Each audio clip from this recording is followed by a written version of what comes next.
In the distant and mysterious Duchy of Camellia, in one of its cozy and peaceful corners, lived a girl whose beauty and kindness were known far beyond her native home.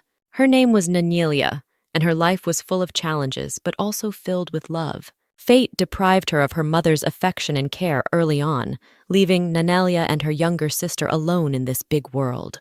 Despite her bereavement, Nanelia did not give in to despair. She took over her sister's care, becoming not only a big sister, but also a mother, friend, and protector.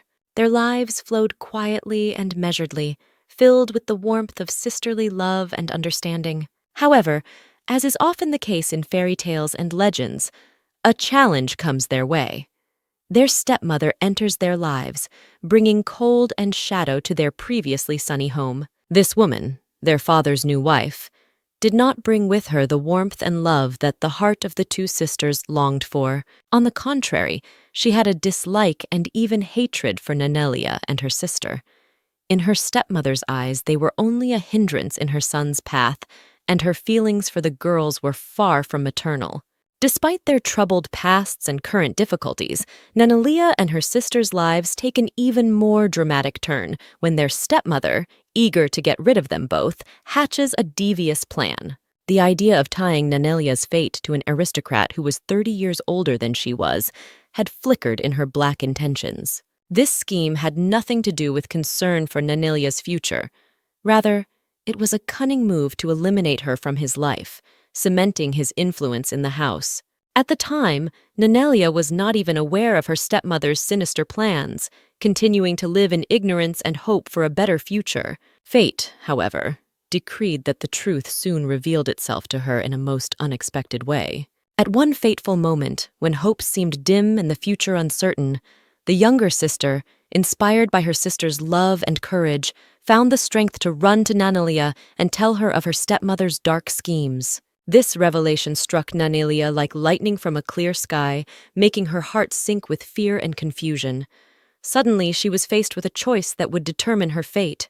Realizing that the house that once seemed like a refuge and fortress to her had now become a cage from which there was no way out but escape, Nanelia made the fateful decision to run away. Her path to freedom was through a dark, dense forest where danger lurked at every turn.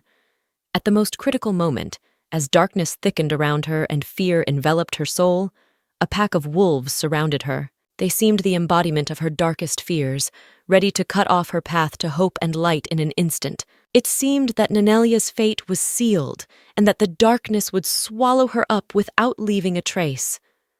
But just at that moment, when despair was at its height, something miraculous happened.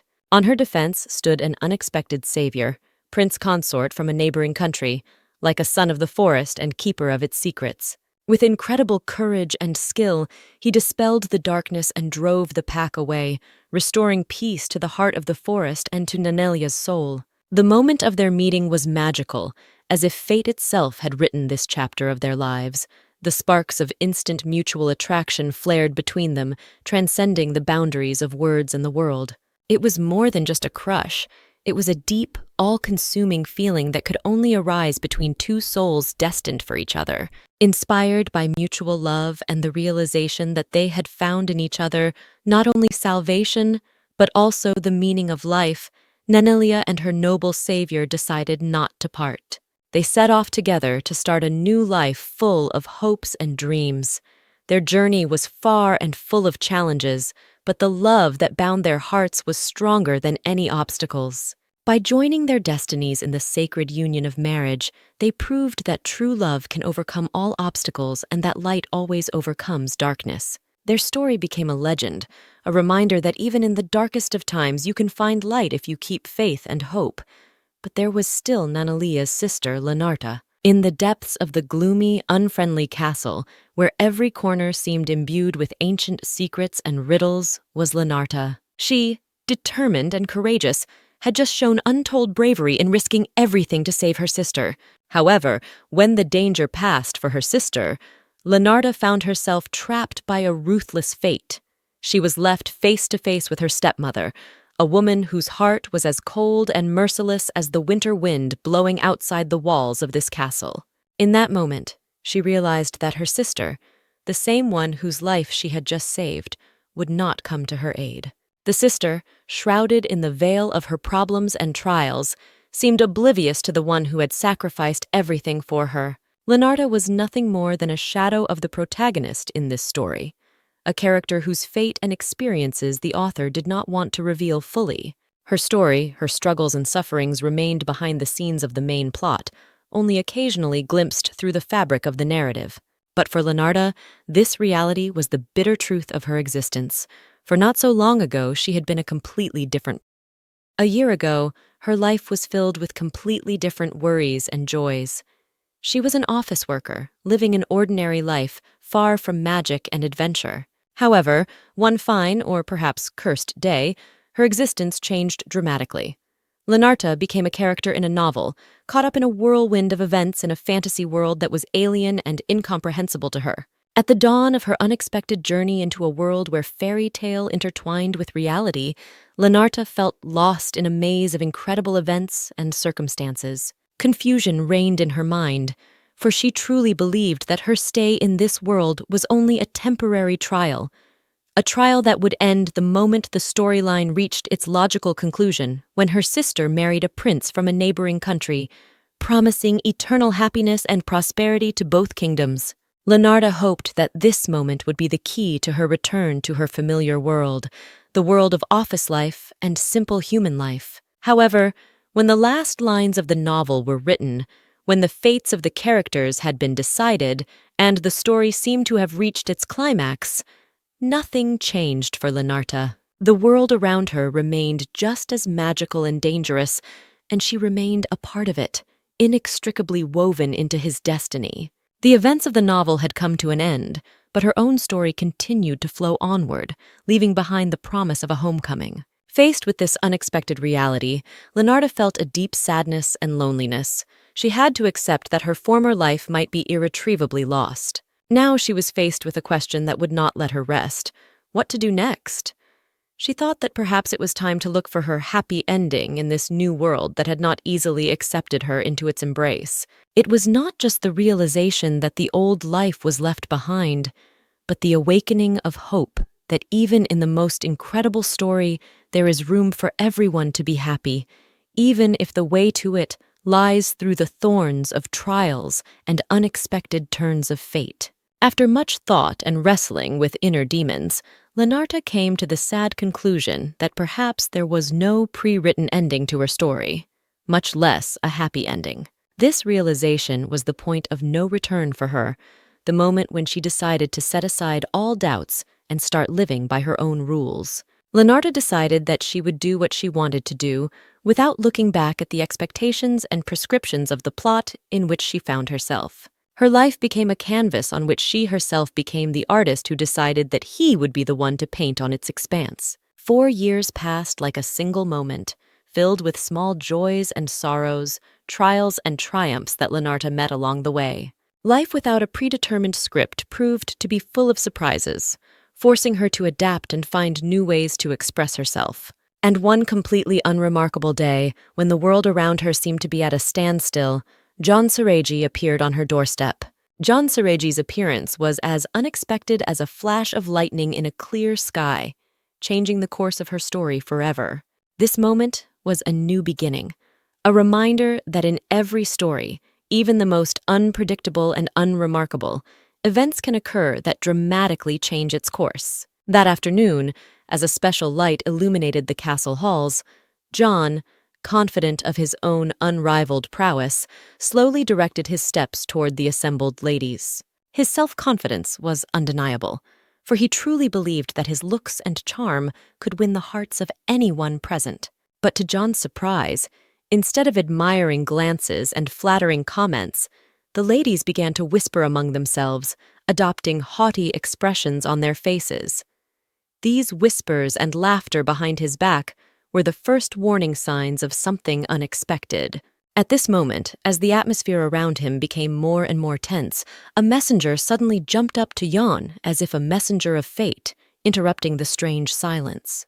With the ease and grace peculiar to those filled with an important mission, the messenger handed Jan a letter. The seal on the envelope clearly indicated the sender. It was a letter from Lady Jeremy, Ion's sweetheart, who was away from the castle walls at the time, preparing for her upcoming wedding. Jan's heart throbbed with anticipation. He expected that the lines written by his fiancée's hand would be filled with tenderness and passion, like the poems of great poets about eternal love. With trepidation and hope, he broke the seal and unfolded the paper, expecting to discover words that would further strengthen their bond. But as John's eyes glanced over the first lines, stunned and disappointed instead of warmth and joy settled in his heart. The letter contained no amorous confessions or poems. Instead, Lady Jeremy, his future wife, asked for a separation. These words, lying on the paper in front of him, fell like a stone on his heart, leaving him utterly confused and distraught. That moment, which should have heralded a new chapter in their shared history, suddenly turned into a page full of misunderstandings and questions about the future. As Jon stood there, stunned by the contents of the letter, the sounds of whispers filled the air around him again. The ladies gathered in the hall began again to exchange opinions about his fate, and not in his favor. They confidently declared that after this incident, Jon would not be able to find a place in the hearts of the women of the noble class, and his name would be permanently tarnished. There was one girl who could not understand how her friends knew so quickly about the letter that Jon had just read. Her question provoked a new wave of whispers and laughter, and soon she was told the source of their knowledge. It turned out that rumors about Jon had spread with incredible speed thanks to the servant's messenger, an unspoken channel through which castle secrets and gossip spread faster than fire. These whispers spoke of a certain scoundrel whose deeds left much to be desired. This man, according to the rumors, allowed himself to be harassed by the servants and was not shy about cheating on his lover with her friend. Moreover, it was claimed that he was soon to be married to one of the noble ladies, though few could believe that his disgusting behavior would change after the marriage. These revelations were a real blow to Jon, for rumors and accusations spread in this way could do irreparable damage to his reputation and future. What began as personal shock at the bride's letter turned into public condemnation, making his situation even more vulnerable and hopeless. The moment the last drop of ink dried on the paper, Lenarta, tired from her mental effort, leaned back in her chair, letting her body enjoy a well-deserved rest. It was then, as if by a sign of fate, that Apollonia, the faithful maid and unwitting messenger of momentous news, crossed the threshold of the room. A light of unspeakable importance flickered in her eyes, and her breathing was frequent and excited, as if she had traveled more than 1 mile to deliver this message. The news that made every particle in the air vibrate came off her lips. Jeremy Keelan had severed her connection with Jon Seregi. For a moment, Lenarta allowed herself to fall into deep thought. A shadow of doubt flickered in her gaze, but it quickly gave way to the bright light of realization. She smiled, and that smile was full of a special meaning, a mixture of triumph, relief, and undoubted satisfaction. Looking at Apollonia, Lenarta realized that her actions had resulted in saving Jeremy from a fate that could have been a real disaster for her. This moment was a true revelation of her ability to influence people's destinies, and to do so for the better. A light flickered in Apollonia's eyes, indicating inner strength and confidence in her actions, for it was their newspaper, the servant's messenger, that had helped Jeremy. It was that rare occasion when the intricacies of fate and personal ambition come together to create a new path for those involved in the story. Lenarta, with her humble nature, did not allow herself to take credit for the waves of change she had caused with her unusual endeavor. The creation of the Servant's Herald, a newspaper that became not just a source of income, but a light of truth in the dark corners of public speculation, was a small matter in her eyes. Apollonia, however, who had a deeper view of events, could not agree with such a modest assessment. Apollonia, looking respectfully at Lenarta, emphasized that the impact of her friend's work could not be underestimated. The Servant's Herald was not just a rumor paper, it had become a decisive factor in the fates of many. Thanks to her talent for selecting only those rumors with undeniable facts behind them, Jeremy managed to avoid marrying a man not worthy of her pure heart. In a world where secrets shroud every rustle of leaf, every whisper of wind, Lenarta had a gift that set her apart. It was not a skill that anyone could boast of.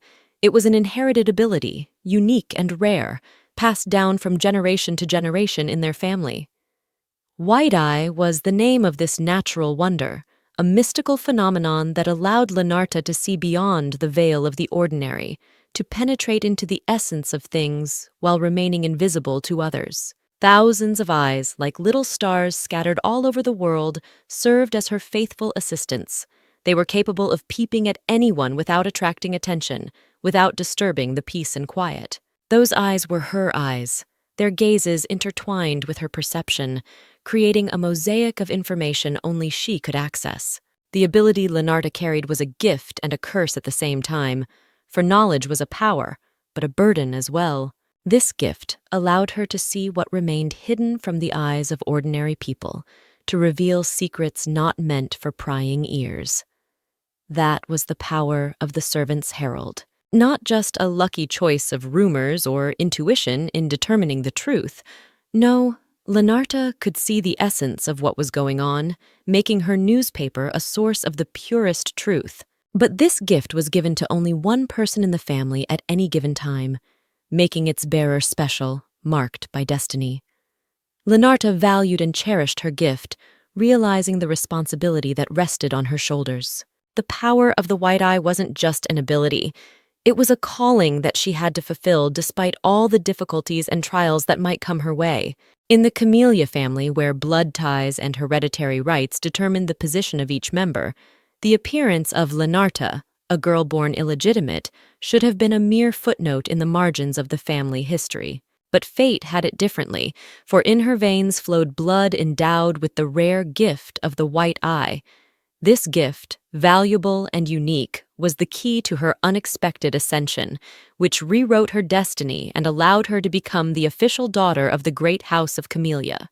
In a world where ability was valued above gold, and secret knowledge could determine the outcome of wars and the fate of nations, the white eye was a priceless gift that could change the course of history. But Lenarta, despite the splendor and power of her heritage, chose a path that seemed incredibly humble and simple. She decided to use her unique ability not for political intrigue, not to consolidate or expand the power of her house, but to create something that in the eyes of many might have seemed like nothing, a gossip newspaper. The servant's herald became her voice, her instrument through which she could influence public opinion, reveal the truth through the prism of rumor and speculation, despite the seeming frivolity of such an occupation. This unusual choice may have seemed trivial or even unwise to many, given the power White Eye could provide, but Lenarta saw it as more than just a way to spread gossip. It was her art form, her way of interacting with the world. By creating the newspaper, she not only revealed secrets, but also protected the innocent, warned against rash actions, influenced the fate of people more subtly and gracefully than the powerful could do with their decrees and bans. When the silence in the room was broken by a sudden knock, Leonard's heart beat faster. The door opened softly, and the butler appeared in the doorway, his gait and gaze filled with sternness and officialism. With all the seriousness inherent in his office, he announced the arrival of Lenarta's father, the Duke, who, she thought, had again come to take out his anger on his daughter. Lenarta, trying to remain calm and dignified, prepared herself to meet her father, tensely anticipating their meeting. Her certainty of the Duke's inevitable wrath was almost palpable, like a heavy shadow looming over the room. Lenarta, gathering all her will in her fist, bowed gracefully, showing respect and submission. However, contrary to her expectations, the Duke did not even glance at her daughter. His demeanor of neglect and indifference was like a shower of ice on Lenarta. In that moment, she felt even more alone and forgotten, as if her own existence had been erased from her father's sight. From the moment Lenarta manifested the unusual ability known as the White Eye, life in the Duke's house changed. This unique trait, previously inherent only in the Duke, suddenly disappeared from him as soon as it was discovered in his daughter. Such an event could not but leave a deep mark on the relationship between father and daughter. The Duke's hatred for Lenarta became even more obvious and palpable, as if all his negative energy and frustration was now directed solely at her. The situation reached its climax on the day when the Duke, like lightning out of a clear sky, announced his decision. On Lenarta's 19th birthday, she was to become Edgar Ballin's wife. This news struck Lenarta to the core. Her father's sudden and emphatic statement took her by surprise, for she had not even suspected such plans until then. Lenarta's reaction was immediate and decisive. Mixed feelings of surprise, indignation, and despair burst forth. She expressed her unwillingness to obey this order clearly and precisely. Her voice, filled with determination and refusal, sounded in this heavy atmosphere like a challenge to tradition and her father's will. Lenarta, who had always seemed obedient and modest, suddenly showed a completely different side, that of a rebellious daughter, ready to stand up for her beliefs and her right to make her own choices. In an attempt to change her father's inexorable decision, Lenarta decided to resort to a desperate measure.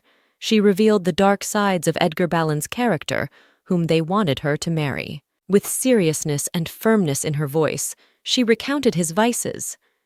Edgar was known as a gambler whose addiction to cards often pulled him to underground gambling establishments, but that was only the beginning of his vicious behavior. When luck turned against him and he lost, Edgar took out his anger and frustration on the defenseless maids, succumbing to brutal physical aggression. Lenarta hoped that these shocking revelations would make her father reconsider his decision and look at the situation from a different angle. She believed that no father would want to give his daughter in marriage to a man with such cruel and base habits. However, to her great surprise and disappointment, the Duke remained adamant. His decision was final and non-negotiable. Harshly and decisively, he declared that Lenarta would marry Edgar, regardless of all his faults and vicious lifestyle.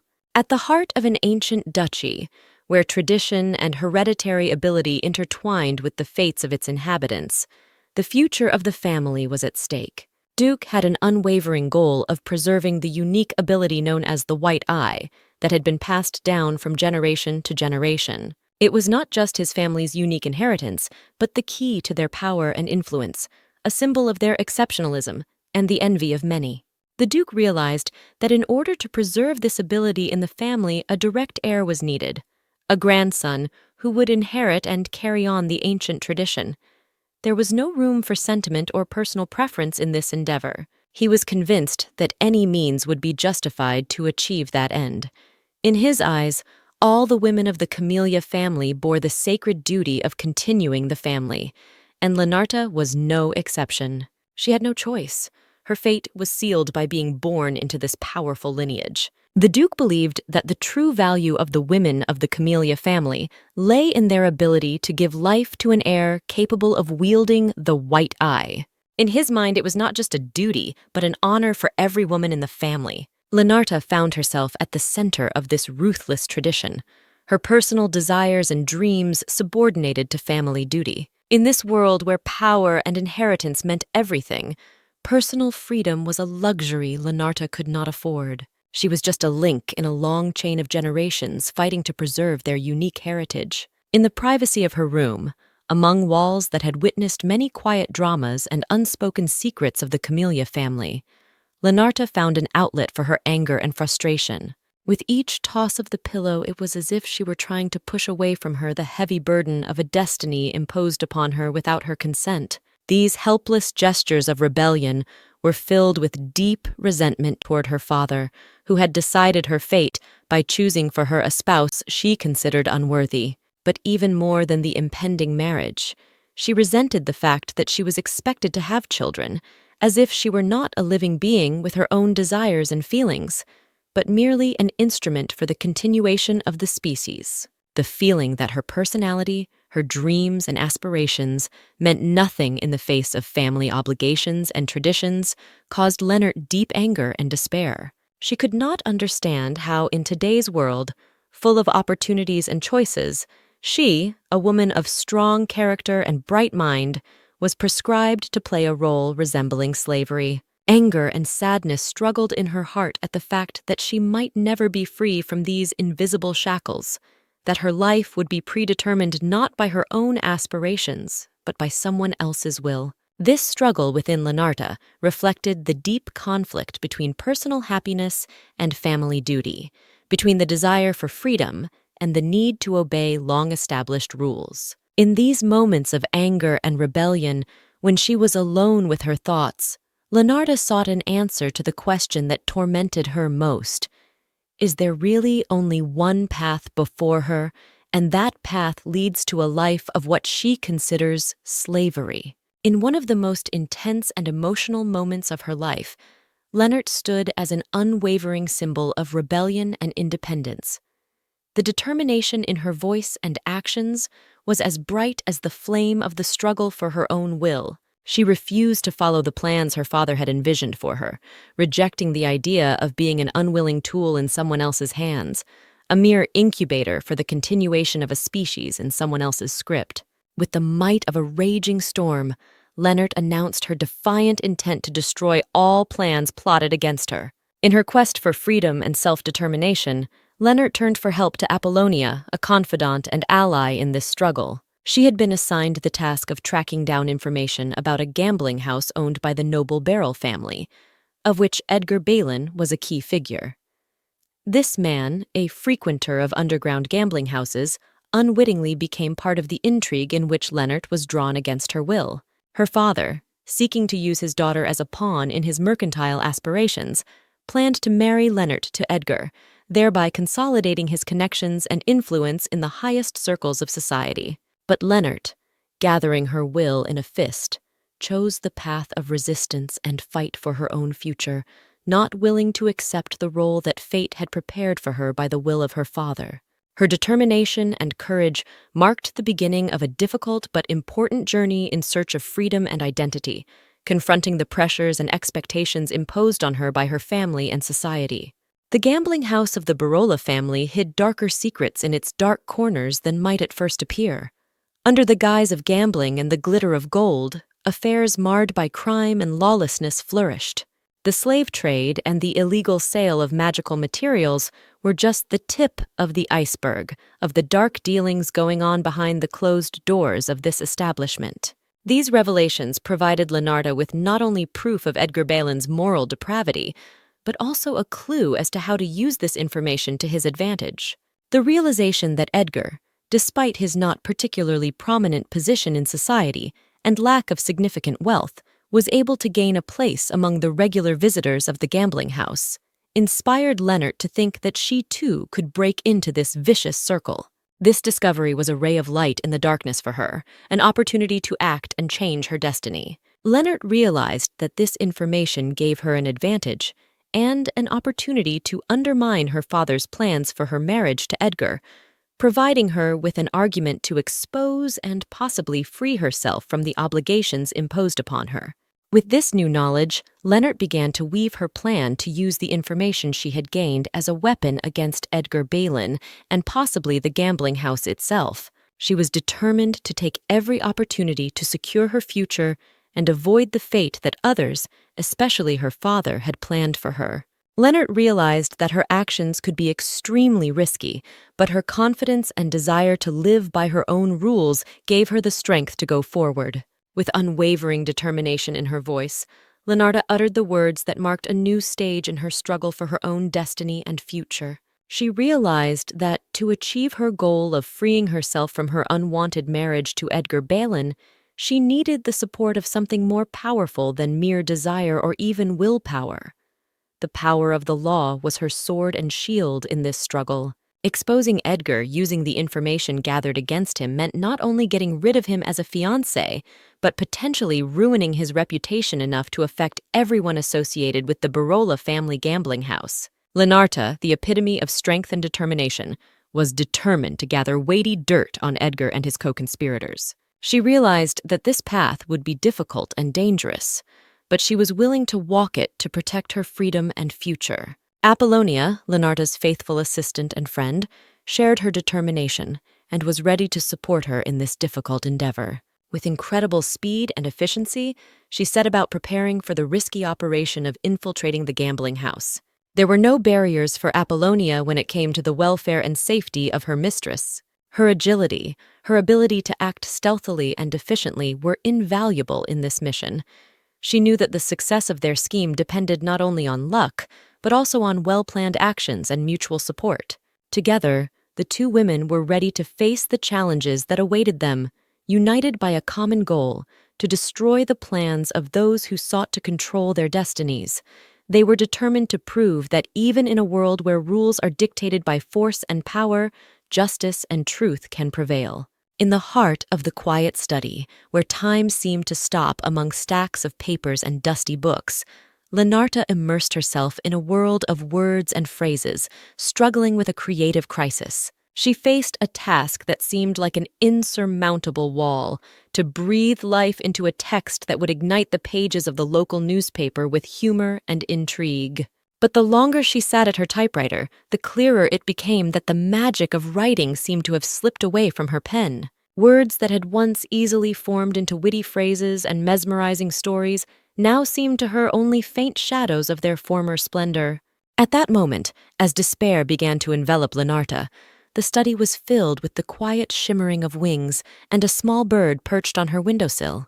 It was Sig Irlan, not just any bird, but Lenarta's faithful childhood friend, who always appeared when she needed encouragement or inspiration. Their bond was something magical, a reminder of the days when the world seemed full of wonder and possibility. Sig Irlan, whose bright eyes looked at Lenarta with unfailing kindness and understanding, seemed a messenger from another, lighter and more cheerful world. This unexpected appearance was like a fresh breeze that dispelled the fog of despondency and doubt. Lenarta felt a new wave of inspiration begin to fill her being. Sig Irlan was no ordinary bird. In his true nature lurked magic, the power of an old and wise wizard who had chosen to dwell in an ancient tower overlooking the neighborhood. This magician, with his incredible gift of transformation, often visited Lenarta, taking the form of various animals. Their connection stretched back to childhood, when Lenarta first discovered his amazing world, full of mysteries and wonders. With every appearance, the world around him was filled with magic, and Lenarta's heart was filled with warmth and hope. That evening, when the creative blockade enveloped Lenarta, Sig Irlan came to her once again, but this visit was special. Walking over to the window, Lenarta witnessed Sig Irlan sitting habitually on a branch, suddenly glowing brightly, like a miniature sun emanating from his feathers. She saw something unusual in that light. Clutched in its wings was a notebook, seemingly imbued with the very essence of magic and inspiration.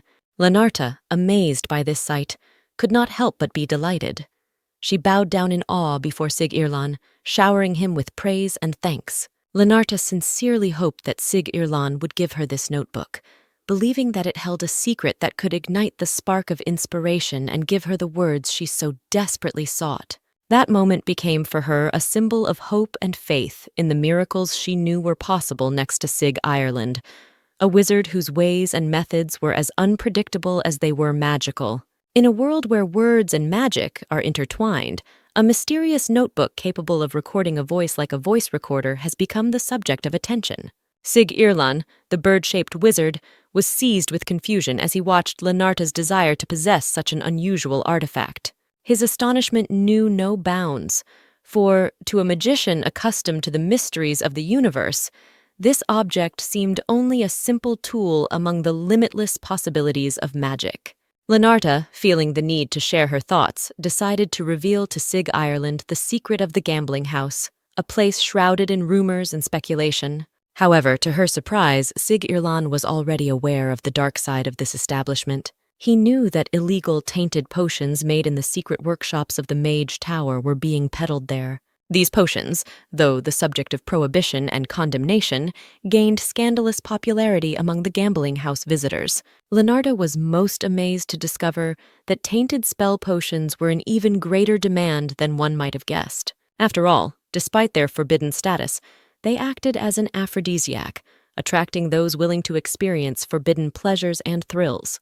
This discovery prompted Leonard to reflect on the complexity of moral choices in a world where good and evil, law and lawlessness are closely intertwined, evoking contradictory feelings in the hearts of those caught up in the maelstrom of these events. Thus, the story of Lenarta and Sig Ireland unfolds before us as an epic about the search for truth, about facing reality, where every choice has consequences and every discovery changes the perception of the world. In this world where magic and reality intertwine, Lenarta searches for her path, and Sig Irlan, the great magician, becomes for her not only a mentor, but also a faithful companion in her journey through the complex labyrinths of human passions and desires.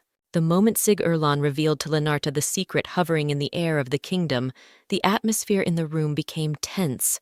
He voiced information that instantly caused Lenarta's gaze to change. The account of how potions in demand among the populace, including Earl J himself, had become abused threw a wave of surprise into the space of the room. The Count, whose name had long been associated with greatness and nobility, now found himself embroiled in unscrupulous games with spell potions, summoning maids to him under various pretexts. This revelation took Lenarta by surprise, but at the same time, it caused her to burst into a burst of genuine indignation, which instantly turned into malicious laughter. Lenarta's laughter echoed through the room, filling it with dark shades of irony and determination. After the first rush of emotion had subsided, she gathered her thoughts and set about a matter that would turn the public opinion of the Count upside down. Sig Irlan, standing next to her, watched her, trying to hide his embarrassment. His gaze, full of bewilderment and admiration, could not take his eyes off Lenarta, who seemed to be completely oblivious to him. Her hand glided confidently across the pages of the notebook, each word she wrote becoming part of a devious plan. Lenarta, using her sharp mind and ability to manipulate information, was creating a new rumor. This rumor promised to be a powerful weapon, capable of exposing not only the personal vices of Earl J, but also to uncover the dark secrets of the gambling house where this spoiled spell potion was poured. The ink on the page was drying, recording the accusations that were soon to spread throughout the kingdom like leaves blown by the brisk winds of autumn. Lenarta, completely absorbed in the process, did not notice how the world around her was gradually changing, preparing for the imminent shock. As soon as the sinister rumors, shrouded in mystery and intrigue, spread throughout the kingdom, public outrage reached its peak. The story, like a flame, grew brighter with each discussion, becoming a real furor. The only thing that resounded in the ears of the townspeople was the mysterious article revealing the dark secrets and questionable deeds involving the Earl and his confusion with the spell potions. No one was indifferent to this news, and even those who could previously ignore such gossip now found themselves drawn into the whirlwind of conversation. Among those caught up in the story was Lucas Leakeist, whose name was known to many for his adventurous nature and tireless search for the truth. Fate brought him to this article when, quite unexpectedly, he came across it one morning. Despite the persuasions and persistent entreaties of his ward, who tried to keep him from getting involved in the story, believing the article to be nothing more than another fabrication of the jaundiced newspapers, Lucas couldn't dismiss the budding interest. Lucas, known for his indomitable thirst for adventure and fierce desire to uncover truths, felt an irresistible urge to meet the author of the article. He wanted to know more, to get to the bottom of things, to unravel the secrets behind the ink and words. This inner call to discovery was so strong that no amount of caution could stop it. Even without the slightest idea of who might have been behind the publication, who was this mysterious author revealing deeply veiled secrets, Lucas was determined to meet him. So, against advice and warnings, Lucas Leakeist set out on a journey that promised to be one of the most memorable of his life. He was ready to overcome any obstacles on the way to meeting the author, ready to face the unknown. From the day he was born, it was as if Lucas Leakeist was cursed with bad luck, having been left motherless the very day he first saw the light of day. This tragedy shrouded his life in a shroud of sorrowful foreboding, foreshadowing the difficult trials of his life's journey. When the boy was only 4 years old, fate again laid its heavy hand on him. During a hunting trip, he lost his way, disappearing from the sight of the participants of the hunting trip, among whom were the dignitaries of the empire. Despite desperate attempts and orders from the emperor himself to search for his missing son, the search was in vain. Lucas seemed to vanish into thin air, leaving no trace behind. The news struck the whole empire, causing a wave of grief and sympathy among the population. The emperor was crushed by the boy's disappearance, and his sorrow was shared by all his subjects. Lucas has become a symbol of lost hope, a living reminder of how easily the most precious things can be lost. However, as in the most incredible fairy tale, after 13 long years, fate decided to set its eyes on Lucas again. One day, the now adult Lucas was brought to the emperor, whose return was a true miracle. This moment was the epitome of hope and faith that even the darkest trials can be overcome and that it is possible to return home after years of wandering and suffering. Lucas's reunion with the emperor and the people symbolized the triumph of the spirit and the unyielding will to live. This twist of fate filled the hearts of all who learned about him with new hope and faith in miracles. Lucas, once lost and found, was now living proof that one should never give up hope, even when all seems lost. His story inspired and has continued to inspire many who have faced adversity, reminding us that after a long night there is always a dawn. Lucas, a firstborn who could once claim the throne, discovers that his inheritance rights have been taken away. In his place, the successor is Norton, the son of the new empress, the woman who entered their father's life after Lucas was born. This change of fortune brings strife into the life of the court, but it unfolds differently than it might at first appear. Lucas, trying to avoid unnecessary attention and potential conflict, tries to stay away from his younger brother. He knows that the struggle for power can only lead to destruction and suffering, and so he chooses the path of solitude and isolation from palace intrigue. But Norton, the heir to the throne, sees the situation differently. Unlike Lucas, he does not see his brother as a rival or a threat. Norton is happy to have a brother and wants to build a relationship with him. He is attracted not only by blood relation, but also a sincere desire to know life beyond the gilded walls of the palace. Norton realizes that Lucas's life, spent away from the struggle for the throne and palace intrigue, holds knowledge and experience unavailable to him. Norton, raised under the strict etiquette and impeccable manners dictated by royal blood. This younger brother, contrary to expectations, is not eager to assert his authority over his elder, but seeks to understand him, to learn about the simple life that has been Lucas's lot for 13 years.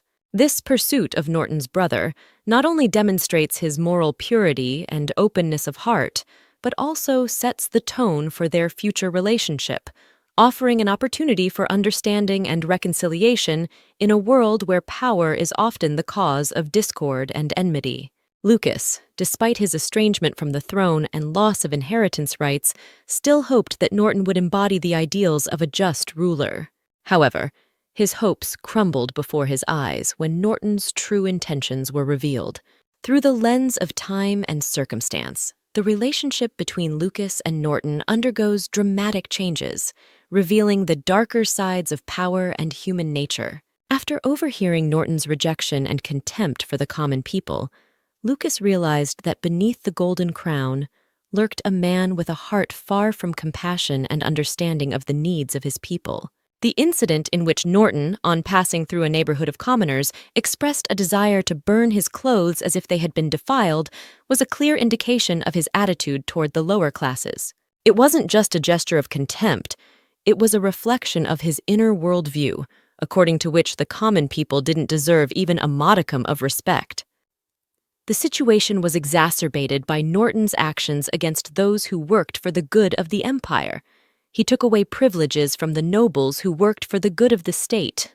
Norton, also ordered to supply the soldiers with spoiled food, only emphasized his cruelty and indifference to the fate of others. These actions revealed to Lucas the true face of Norton, devoid of mercy and honor. When Norton learned of Lucas's kind and honest attitude toward the commoners, it caused him to doubt their brotherly bond rather than understand it.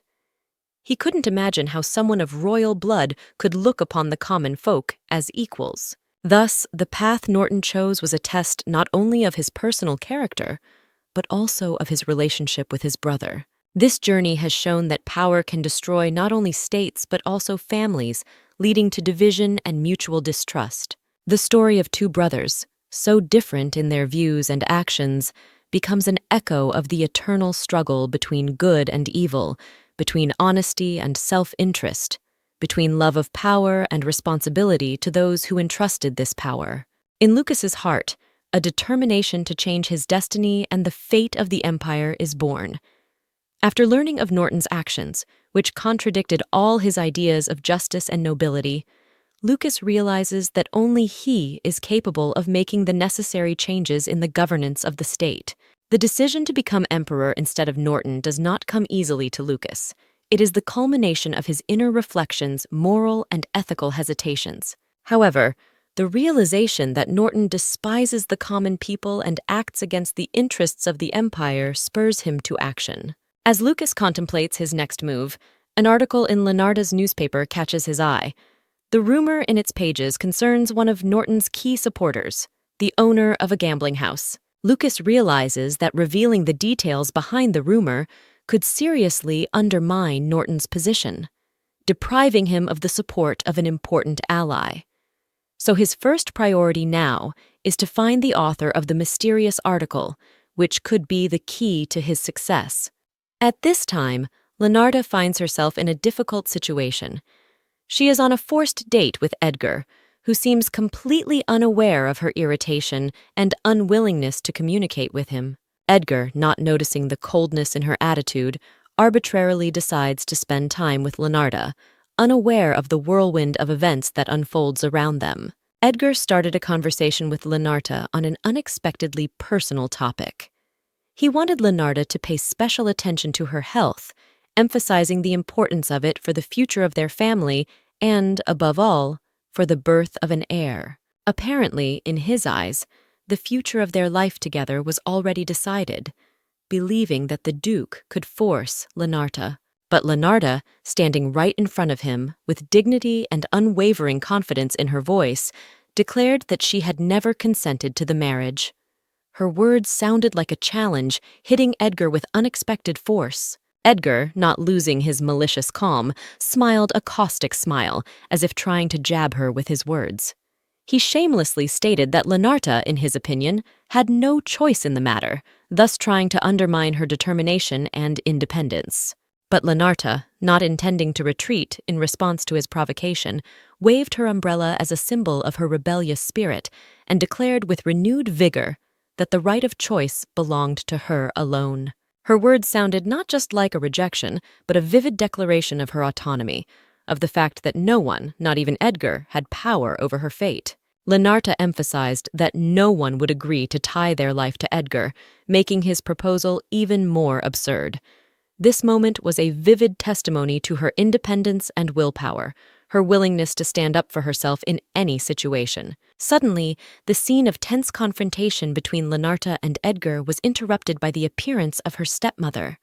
With an unmistakable expression on her face, her stepmother wasted no time in saying anything. She immediately slapped Leonarda, strongly condemning her for what she considered disrespectful behavior towards Edgar. The gesture was especially painful, considering that Edgar was not only a potential groom in her eyes, but also a cousin of her stepmother herself, making him part of the family and heightening expectations towards Leonarda. Burdened by this sudden act of violence and misunderstanding from a member of her own family, Leonarda hurriedly took refuge in her room, seeking solace in solitude. In her personal space, she found Apollonia, who was overcome with tears. Apollonia's emotional state was caused by deep concern for her younger brother Paul. Paul took upon his shoulders the task of publishing the Servant's Herald, which was a source of anxiety for him and a cause for Apollonia's tears. The moment the tension in the air became almost palpable, Leonarda felt a heavy responsibility. Her heart was full of anxiety, but she knew she had to act decisively. The maid, Apollonia, stood before her inward gaze, gripped by fear and despair. Her eyes, drowning in tears, searched Leonard for support, for the hope that all could still be made right. Leonarda, gathering all her mental fortitude, set to work. She gently but confidently explained to Apollonia that something unimaginable had happened. Paul had been snatched from the very heart of their quiet life and demanded to be brought to Apollonia for a meeting. The intruders left a note demanding a personal meeting with Apollonia, who, they found out, was somehow connected with the herald servant. It was so unexpected and strange that even in imagination it was hard to imagine how all these events could be reality. Apollonia, listening to Leonarda, felt her heart clench with fear for Paul's fate. Her inner world was full of anxiety and worry, for she could not imagine what might happen to him in the hands of those who had so ruthlessly encroached upon their quiet life. Deep down, Apollonia feared that they might never see Paul again, or that something terrible might happen to him that would change their lives forever. This moment was a turning point for everyone present.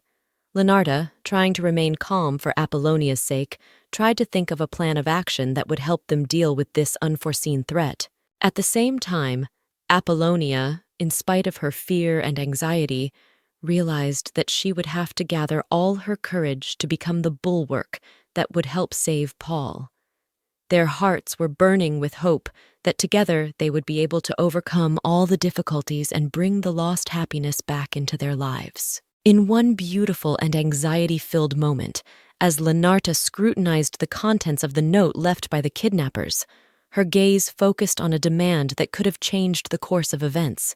From the words, as if carved in stone, a condition stared back at her. Apollonia must come to the meeting completely alone. This was the decisive moment for Lenarta. A plan began to form in her mind, born out of a deep-seated conviction of her own importance to the denouement of this drama. She realized that it was she, Lenarta, the author of the famous Servant's Messenger, who was the key figure in this game, the point of attraction for the kidnappers. With that thought, she made the decision to act on her own, doing without Apollonia's help. With unwavering determination in her heart, Lenarta began to gather the necessary things. Every movement was imbued with a sense of the importance of the moment. She rummaged through the items, choosing only the essentials for the upcoming meeting. Her eyes were a mixture of determination and excitement. Lenarta realized that she was on the threshold of something great, that every step she took was bringing her closer to unraveling this mystery. Preparing to meet the kidnappers was not only a physical process of gathering, but also a mental attunement to be the key that would unlock the mystery of the disappearance that shrouded them all in a shroud of mysticism and the unknown. As the darkness of night shrouded the world in its mysterious veil, Lenarta, gathering her will in her fist, announced her readiness to step onto the path leading to the unknown. At this late hour, when the silence was thought-provoking, she addressed Apollonia with words of consolation. In every gesture, in every look, Lenarta's desire to soothe her friend, to reconcile her with the storm of feelings raging within her. In the back of her mind, Lenarta was saying goodbye to Apollonia, mentally apologizing for the circumstances that had led to Paul's abduction, as if trying to make amends for the actions that had led to this outcome. Before leaving, trying to sound confident, she left one last assurance. She had a plan. The words sounded like a mantra, designed not only to convince Apollonia, but Lennart herself, that the move she was about to make was deliberate and rational. However, when the shadows of the night swallowed her figure, leaving only the echo of her footsteps beyond the threshold, the moment of truth had arrived. In the depths of her heart, Lenarta knew that the plan did not really exist. It was a game on the edge of fantasy, a wager on the unknown, where every step she took toward the meeting point with her captors was only a reflection of her inner courage and willingness to face the uncertainty. At that moment, Lenarta was the epitome of courage, walking towards her destiny without a map or compass, only with faith in her own strength and unshakable hope for a favorable outcome. As soon as Lenarta crossed the threshold of the gloomy and abandoned warehouse, she felt her captor's gaze on her. The air was tense with anticipation, every sound seemed louder and the silence heavier. The kidnapper, who was sitting in a half-dark corner, immediately turned to her with a question that sounded more like a test, whether he knew the person in front of him or whether he was a random victim of circumstances. His voice was cautious, trying to discern whether the key figure in their scheme was standing before him. To dispel his doubts, the kidnapper resorted to an unusual method of verification. From beneath his cloak, he extracted the latest issue of the Servant's Herald, the same one that Lenarta had authored. He asked her if she had been the pen that had given life to those lines. At that moment, Lenarta's eyes flashed with confusion. Indeed, could anyone else have been in that place? Could anyone else have borne the heavy burden of responsibility and hope for the fate of the abductee and their entire community? This moment was a test not only for Lenarta, but also for her captor. She realized that her presence here was no accident or mistake. She was the one they were looking for, the one who could influence the course of events. Fear and determination fought in her heart, and her brain frantically searched for a way to prove her identity without putting herself in even more danger. This moment turned out to be a turning point in their meeting, a point from which there was no going back to the old life, to the old rules of the game. During the tense dialogue between Lenarta and her enigmatic interlocutor, the atmosphere suddenly changed. Lenarta, trying to find some footing in this uncertain situation, expressed the idea that the kidnapping was a cruel response to her publications in the Servant's Herald. She assumed that her texts were the reason for such a severe reaction as the kidnapping had turned out to be. However, her interlocutor's reaction was completely unexpected. Lucas, whose name had remained unknown to Lenarta until that moment, suddenly burst into laughter. It sounded so unexpected and casual that it broke the tension for a moment. It was clear from his words that he was not so much interested in the newspaper itself, but in Leonard as a person. He emphasized that it was her skills, her ability to influence people through her words that caught his attention. There was uncertainty in that admission, and a hint of danger that Lenarta sensed instinctively. Her premonition proved true when Lucas made a sudden movement, holding out his hand in her direction.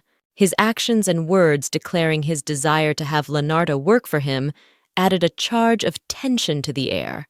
It was a moment when Lenarta's fate hung in the balance, and her every decision could change the course of events dramatically. This encounter, which began with uncertainty and fear, evolved into a situation where Lenarta was faced with a choice that could determine not only her own future, but the future of everyone associated with the Herald Servant. In a world where words wield power and information as currency, Lucas made a proposal that could turn a page in the history of Lenarta's newspaper. He promised not just financial support, but invaluable information that could make her publication not only the voice of the maids, but also the response of the hearts of the commoners. This suggestion lit up the space with new possibilities, but a shadow of doubt shrouded Lenarta's heart. Standing at a crossroads of decisions, she wondered if Lucas might be looking to use her newspaper as a tool to spread rumors that could serve his mysterious purposes. Weighing Lucas's every word, Lenarta realized that what stood before her was not a commoner, but a man with a plan, perhaps far from noble intentions. Her instincts told her that credibility was a currency to be handled with care, especially when the future of her publication and influence on public opinion was at stake. Lenarta, weighing the pros and cons, realized that without firm guarantees and promises that could be felt and seen, it would be difficult for her to put a piece of her soul, embedded in every page of the paper, into Lucas's hands. With these thoughts, she stated that she lacked the certainty of tomorrow that only unquestionable assurances could provide. In the maze of negotiations and hidden agendas, Lenarta made a condition that tested Lucas's sincerity. Her demand was simple, but at the same time it could act as a sure indicator of Lucas's intentions. The release of Paul, her trusted companion, was supposed to be a pledge of trust, a bridge that could connect her and Lucas in their upcoming collaboration. This gesture, according to Lenarta, could be the basis for further relations and possible cooperation. Lucas seemed to accept this condition without a shadow of a doubt. As easily as if he were swatting away a pesky fly, he ordered his assistant to return Paul Lenart. This act, performed with casual grace, was intended to demonstrate his willingness to cooperate and trust. When Paul was handed to Lenarta, she felt a wave of relief and amazement. Before her eyes stood Paul in complete well-being, without a scratch, as if his abduction had been only a brief dream, not an ordeal.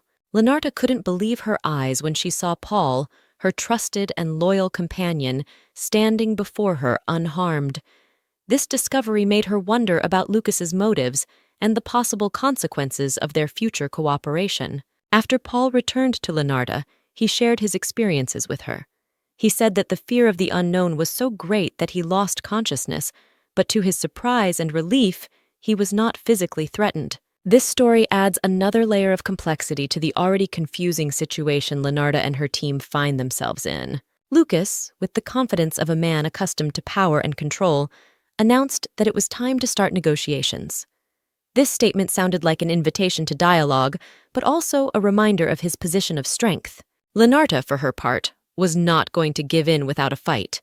She noted that her participation and cooperation would be expensive, implying that her support and voice could not be bought for a penny. Lucas, without blinking an eye, replied that he was fabulously rich, as if it were a simple remark about the weather. His response was so calm and confident that the tension in the air was palpable. This moment was a test of will for both sides, and the game was beginning to gain momentum. Lucas challenged Leonarda with his words, showing that he was willing to go to any expense to achieve his goals. It remained to be seen how much each of them would have to pay for their possible cooperation. Just when the negotiations seemed on the verge of stalling, Leonarda made an unexpected move. Her attention was drawn to a detail that might have seemed insignificant to the uninitiated eye. The sword on Lucas's aide's belt was of unusual length, which couldn't help but arouse suspicion. After all, such weapons could be present in a person only if he had a special permit, which indicated a very high status of its owner or his patron. This moment was Leonarda's signal to take action. She decided that the time had come to reveal her true identity, which until then had been hidden under the mask of everyday life. To this end, she threw off her cloak, symbolizing her supposed belonging to a lower social stratum, and exposed her true status. With words full of determination and strength, she declared her affiliation with the great and powerful ducal family of Camellia, thus raising the stakes in the game that both sides had been playing so far. By additionally emphasizing that even the emperor himself was obliged to treat her with due respect, Leonarda not only surprised her interlocutors, but also turned the entire course of the negotiations. This moment became the key in their relationship, because now Lucas and his assistants were faced with the fact. In front of them is not a simple maid or journalist, but a member of one of the most influential and respected houses in the empire. This exposure not only added to Leonarda's power in their eyes, but also made them rethink their attitude towards her and the possible future of their collaboration. Leonarda stood at the crossroads of her destiny, weighing every possible step in this intricate labyrinth of life's trials. She was thinking of leaving all her troubles behind and moving away from the current storms and worries, leading her rescued Paul as a symbol of new hope and a fresh start. But the universe seemed to have other plans for Leonarda and her companion.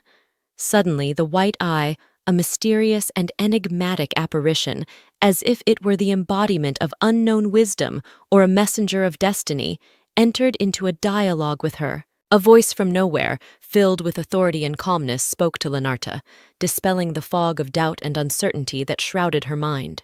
With unexpected candor and confidence, the white eye opened a new chapter of possibilities for Leonarda, telling her that she should rely on Lucas, someone she hardly saw as a key figure in her plans for the future. The words of the mysterious being vibrated in the air like a musical note, heralding change. Lucas was called not just an ally or helper, but the key to Leonarda's future, a mark of destiny that carried deep meaning and purpose. After these words, the white eye disappeared as suddenly as it had appeared, leaving behind only a ringing silence and Leonarda deep in thought. This short but powerful message sent her into a whirlwind of thoughts and feelings. Leonarda felt a new understanding of her path and place in the world dawning in her soul. From that moment on, her perspective on what was happening changed dramatically. She stood on the threshold of great changes, realizing that the choice she had to make would affect not only her fate, but also the fate of all those who were connected to her in this tangled history. Leonarda, in a state of constant uncertainty and ignorance as to Lucas's true identity, has found a fragile refuge in the hope that her noble descent from a ducal family will play a key role in preventing any potential clashes and conflicts. It was her invisible shield that she believed would protect her from unforeseen circumstances that came her way. There was a hope in her heart that her aristocratic background would prove to be not just a marker of status, but an actual means to achieve a peaceful resolution to any disputes. Meanwhile, preparations for the upcoming events forced Leonarda to resort to a daring act. She stole a dress from her stepmother, which became a kind of lifeline for her. Since all of her own dresses were hopelessly ruined, this act of theft turned out to be an unexpected deliverance, allowing her to save face in the face of the inevitable challenges that might come her way. The stepmother's dress became not just a closet item, but a symbol of refinement and endurance in the face of impending difficulties, an embodiment of the desire for dignity even in the most unfavorable circumstances. Lucas, on the other hand, intertwined rumors and facts, trying to piece together the scraps of information that had reached his ears. He knew that the Duke's daughter, according to popular rumors, was abroad, but the image of the youngest daughter, whose existence was still only a shadow to many, flashed through his mind. The thought of the Duke's youngest daughter had ignited a spark of curiosity in his mind. Now he had to find irrefutable proof of her identity. Lucas realized that every piece of information he gathered could be a link in the chain that would lead to the unraveling of the mystery that enveloped Leonarda. In a moment of tension and disagreement, when the air was saturated with emotion, Leonarda, in a flash of anger, made a violent gesture. She threw a stone at Lucas. The act was quick and impulsive, reflecting the depth of her irritation. However, to her surprise, the stone did not reach its target. Instead, it was deftly deflected by Lucas's assistant, who did not appreciate such a prank on Leonarda's part. This moment was a test for everyone present, revealing the tensions that had been building between them. The situation took an unexpected turn when what appeared to be a rock actually turned out to be something else entirely. Upon closer inspection, Lucas discovered that the stone was actually the floral crest of the Leonarda family. This object was the key element that provided irrefutable proof of her identity. Her family's history and heritage was centered in this small but significant object, making it much more than just a physical object. Lucas, faced with this discovery, was faced with a difficult choice. Against all doubts and prejudices, he chose to believe Leonarda. It was a decision that required courage and a willingness to accept Leonarda for what she was, along with all the history and heritage she represented. This decision was not made easily. It required him to set aside his doubts and trust the evidence before his eyes. Accepting this fact was a moment of epiphany for Lucas, opening a new page in their relationship. The moment the air was filled with tense anticipation, Leonarda, with a slight smile on her lips, turned to Lucas. As if toying with him, she inquired what exactly he wanted from her, already anticipating the answer. Her eyes sparkled with mischief and confidence, for she knew that her services would cost a lot. Leonarda didn't hesitate to name her price, specifying that she would ask for a huge sum for her help. But money was only part of her demands. She also demanded a safe place to live, a place where she could feel secure from all external threats. As if that wasn't enough, Leonarda insisted that she always have a protector by her side, a trustworthy and loyal one who could keep her safe until the day she came of age. Lucas, hearing her terms, couldn't hold back a smile. He found it amusing that such a talented journalist, capable of uncovering the most intricate rumors and extracting information where others gave up, turned out to be an underage girl. This fact added a touch of irony and lightness to their conversation. Lucas might even have forgotten for a moment the seriousness of the situation when faced with such an unexpected discovery. Leonarda, however, did not drag this moment out. She turned to leave, but before she did, she left Lucas a reminder. It was clear from her words. She was not interested in the personalities of the people in front of her. It didn't matter who they were or what place they held in society. The only thing that mattered to her was the fulfillment of her 3 demands. This moment emphasized her determination and independence, as well as her steadfastness in achieving her goals. Leonarda was going her own way in life, and it was important to her that her conditions were met unconditionally. As they slowly made their way through the streets on their way home, a heavy silence hung in the air, as if foreshadowing the coming storm of conversation. Paul, whose curiosity kept him on his toes, could not refrain from asking Leonarda a question. He was interested in the conditions she had set, for to his mind they seemed out of the realm of possibility, almost impossible. His words hung in the air like a light mist waiting to dissipate. Leonarda, for her part, seemed impenetrable.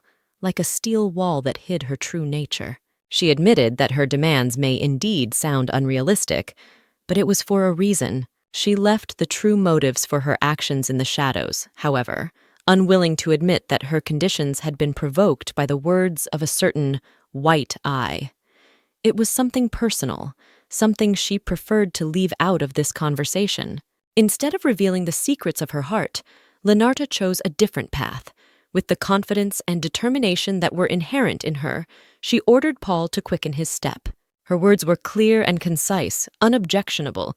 She was used to keeping everything under control, not revealing her cards until the very end. So, in spite of the looming questions and the feeling of unspoken questions, they continued on their way home. Silence fell over their shoulders again, a heavy blanket covering the thoughts and assumptions that swirled in their heads. At dawn, when the first rays of the sun had barely touched the roofs of the houses, filling the morning with freshness and new hopes, an equally dramatic scene unfolded in one of the houses. Lenarta faced the wrath of her stepmother, whose reproaches tore through the stillness of the morning air.